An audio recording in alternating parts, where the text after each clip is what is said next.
Umunsi mwiza wo kuri tariki ya gatatu ukwezi kwa cyenda umwaka w'ibihumbi 2020 reka nkomeze kubifuriza kugubwa neza ndetse no gukomeza kunogerwa na gahunda z'amakuru y'ibiganiro tugenda tugutegurira umunsi ku munsi gatanu kuri gatanu. Reka nkwibutse ko ushobora kuba wabana natwe mu makuru ibiganiro tugenda tugutegurira ujya munsi y'iyo video yawe hepfo gato mu ruhande rw'iburyo ugakora kuri subscribe ndetse ukanakanda ku nzogera hombi wamara gukanda ukajya uwa mbere mu kuba wabona ayo makuru yose ukayabonera ku gihe mu gihe inkuru zimaze gutegurwa ndetse no gutunganywa. Komeza wirinde witwararike ukurikiza amategeko ndetse n'amabwiriza cyo kwirinda icyorezo cya COVID-19 umenye ko ukwiye kwambara agapfukamunwa neza ukikweza, ikindi kandi ukamenya ko ukwiye kuba wasiga intera ya metero hagati yawe ndetse n'undi muntu, ukanamenya ko ukwiye koga intoki n'amazi meza ndetse n'isabune cyangwa se ugakoresha alcohol yabugenewe kugira ngo mukomeze kwirinda aho muherereye hose, abari mu karere k'ibiyaga bigari ku mugabane wa Afurika ndetse no hakurya y'umugabane wa Afurika, cyane cyane rero abaherereye mu bihugu bya Aziya ndetse n'ahandi henshi bakomeza kugenda batwereka ko badukurikiye muri Leta Zunze Ubumwe za Amerika. Mwese turabashimira cyane kandi muri abantu b'abagabo cyane. Umukobwa akaba ari umukobwa witwa Paul Rusesabagina, urabizi ko aherutse kwerekwa itangazamakuru hano mu gihugu cy'u Rwanda ku itariki ya 31 ukwezi gushize kwa munani, akaba ari guheretswe itangazamakuru mu buryo rero butunguranye cyane. Umukobwa we akaba yarahise rero avuga ko se umubyara yashimuswe ndetse ikindi kandi akavuga ko baheruka kuvugana ku wa kane w'icyumweru cyashize ubwo se umubyara yari ari Dubai, nk'uko uyu mwana we w'umukobwa yakomeje kugenda abitangaza. Niba rero inzego z'ubuyobozi kuva muri United Arab Emirates akaba rero ari Leta Zunze Ubumwe z'Abarabu nabo rero bakaba bahakana aya makuru yatangajwe rero n'umuryango we avuga ko yaba yarashimukiwe i Dubai, cyane cyane ku birebana na Paul Rusesabagina nk'uko umukobwa we yabitangaje. N'amakuru dukesha ikinyamakuru cyitwa CNN kiravuga ko rero leta ya United Arab Emirates cyangwa se Leta Zunze Ubumwe z'Abarabu zahakanye amakuru yuko uyu mugabo yaba yaraterewe muri yombi muri hoteli amwe, rero akaba ari imwe muri hoteli ya hariya zo mu mujyi wa Dubai nk'uko aya makuru yatangajwe n'umuryango we akomeza kugenda bitangaza ku wa gatanu w'icyumweru ugishize. Uyu mugabo rero yavuye i Dubai ari muri private jet, akaba rero ari imwe mu ndege zitwarwamo abantu bihariye ku giti cyabo, akaba ariko Paul Rusesabagina yahagurutse i Dubai ku wa gatanu kuko rero aya makuru avayo akomeza kugenda abitangaza. Iyo ndege kandi yarerekejwe muri bimwe mu bihugu byo mu karere ka East Africa nk'uko aya makuru kandi yatangajwe n'ubu buyobozi abitangaza. Ngo nyuma rero yo kugwa i Dubai ku wa kane ku mugoroba, Rusesabagina yagiye muri hoteli nk'uko rero amakuru atangazwa na bamwe bo muri iyo hoteli yacumbitsemo. Hanyuma rero ngo before yuko atekinga iyo ndege ni mu masaha agera kuri 5 yashize, akaba rero yari ku kibuga cy'indege cyitwa Al Maktoum Airport. Hanyuma rero muri iryo joro ry'uwo mugoroba nibwo yafashe indege ku wa gatanu, nyuma rero y'amasaha agera kuri 5 acumbitse hariya mu gihugu rero cyangwa se mu mujyi wa Dubai kuri Rusesabagina. Ngo Rusesabagina yarahageze rero ahita anagenda mu buryo bwemewe n'amategeko, nta muntu n'umwe wigeze amukura i Dubai mu buryo bunyuranyije n'amategeko kubera ko ibyakozwe byose byakozwe nawe, kandi ngo yavuye i Dubai afashe private jet nk'uko aya makuru akomeza kugenda abitangaza. Ngira ngo ikindi kandi uyu mugabo yahise yerekanwa mu gitondo cyo ku itariki ya 31, akaba aribwo yerekanwa mu gihugu cy'u Rwanda mu buryo butunguranye, ubwo rero urwego rw'igihugu rw'ubugenzacyaha rwerekaga uyu mugabo itangazamakuru. N'umugabo w'imyaka 66 y'amavuko, ni umwe mu bagabo bamenyekanye cyane muri filime yamukinnyeho, akaba ari filime yitwa Hotel Rwanda. Ni filime igaragaza uburyo yarokoye abantu bagera ku 1268 bose, cyane cyane ku birebana n'igikorwa Paul Rusesabagina yakoze muri icyo gihe. Umuvugizi w'urwego rw'igihugu rw'ubugenzacyaha icyo gihe waduhaye amakuru yitwa Thierry Murangere yavuze ko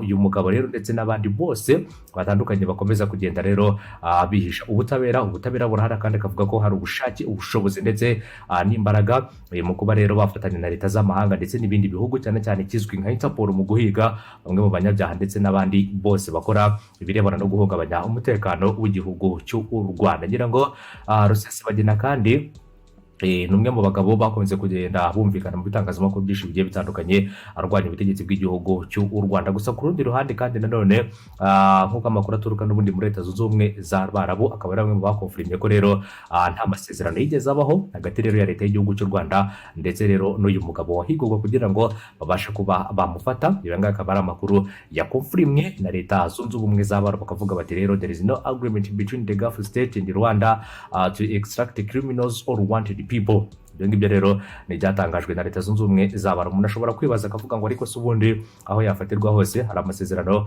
yaba ari hagati y'ibihugu byombi kugira ngo uyu mugabo abe yafatwa. Ibyo byose rero Leta Zunze Ubumwe z'Abarabu zikabihakana. Bakomeza bavuga ko Rusesabagina rero yari yasuye Dubai inshuro zigera kuri 2 mu myaka igera ku myaka yose maze iminsi ishize. Rero ati uyu mugabo n'umwe mu bantu bagiye basura Dubai inshuro 2 mu myaka rero igiye itandukanye, ndetse akaba ari n'umwe mu bantu bakomeje kugenda bagaragara hano. Si ubwa mbere yarahageze, ndetse ikindi kandi akaba ari umwe mu bantu batari ku rutonde hano rw'abantu bashakishwa, nk'uko aya makuru aturuka muri Leta Zunze Ubumwe z'Abarabu itangaza. Urwego rw'igihugu rw'ubugenzacyaha mu gihugu cy'u Rwanda ntabwo rwigeze rusubiza aho uyu mugabo yaba yarafatiwe, ntabwo bigeze bitangazwa ngo bavuge ngo rero yafatiwa aha n'aha. Nyuma rero umuhungu wa Rusesabagina akaba yaratangaje ko agiye gukora ibishoboka byose ngo yisubize se umubyara, nk'uko aya makuru atugeraho abitangaza. Witwa Tresor ni umuhungu wa Paul Rusesabagina yabyaranye n'utu Tatiana kuwa 31 Kanama 2020, nyuma yaho RIB yerekanye ko yataye muri yombi se yanditse ubutumwa arahirira gukora igishoboka cyose akamwisubiza. Ubutumwa Tresor Rusesabagina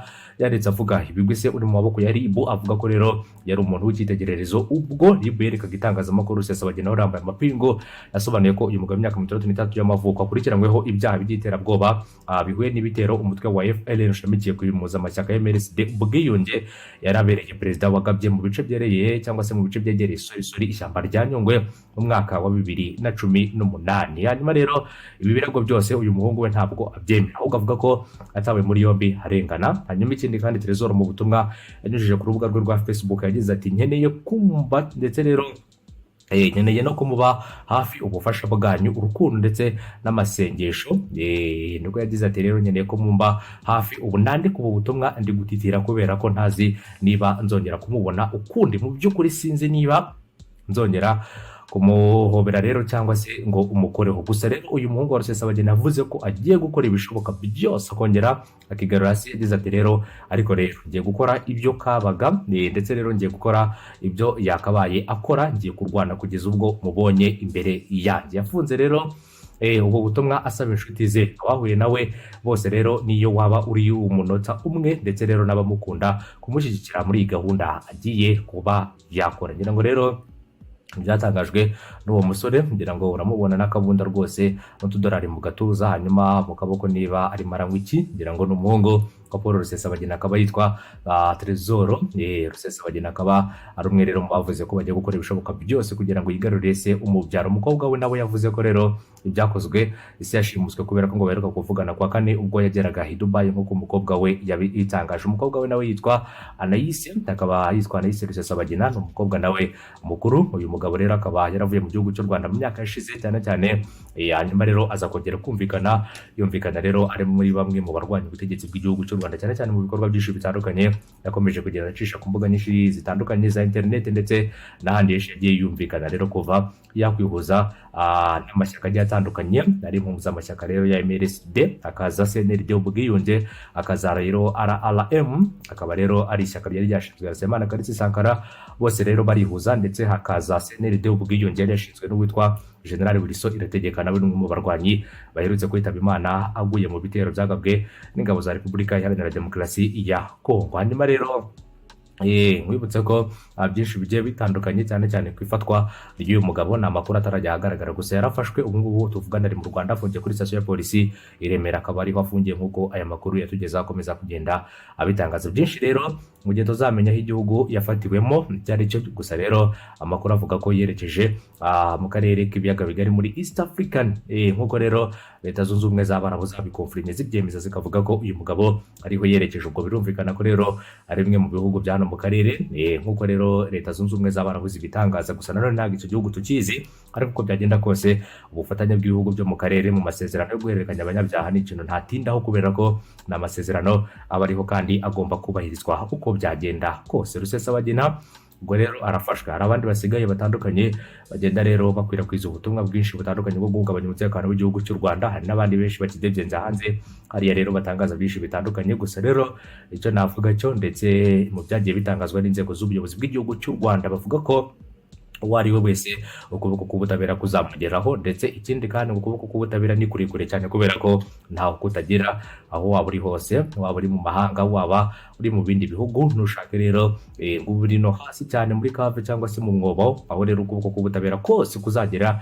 kuzagukoraho, kandi nk'uko babitangaza bavuga ko ari ikintu kizakomeza kugenda gikora, yaba rero uyu munsi, ejo ndetse na nyuma y'ejo kikazakomeza gukora kugira ngo ubutabera bukomeze kugenda ubutangwa. Reka mbashimire, mbifurize gukomeza kugubwa neza, mbifurize gukomeza kunogerwa na gahunda y'amakuru ndetse n'ibiganiro tugenda tugutegurira. Hanyuma mu kanya turaza kuza turebera hamwe n'andi makuru agiye atandukanye araza kuba agezweho, cyane cyane ku birebana n'izi nkuru zose zikomeje kugenda rero azitambuka. Ariko cyane cyane ubu ngubu amakuru agezweho n'ubundi ni amakuru arebana n'ifatwa ry'uyu mugabo ari we Paul Rusesabagina, amaze gutabwa muri yombi mu buryo butunguranye niko nabyita. Ubu ngubu akaba ari ku butaka bw'igihugu cy'u Rwanda, aho rero yahoze ndetse rero naho yagiye aba yanavukiye, ariko rero nyuma ya jenoside akaba yaraje kwerekeza muri Buruseli ndetse rero muri Leta Zunze Ubumwe za Amerika. Umunsi mwiza.